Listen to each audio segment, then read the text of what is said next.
الا عندك غير الباك راه كدير ستودنت كوليك. قريتي شي حاجه كتدير غير اللغه كتسمى دي اس ا.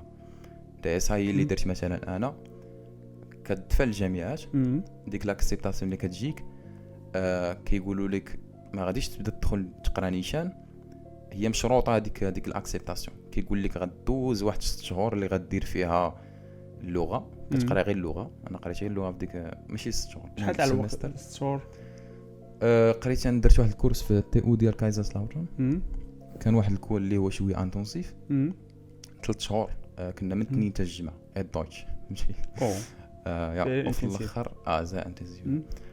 وفي الاخر كدير امتحان كيتسمى دي اس ا بروفون.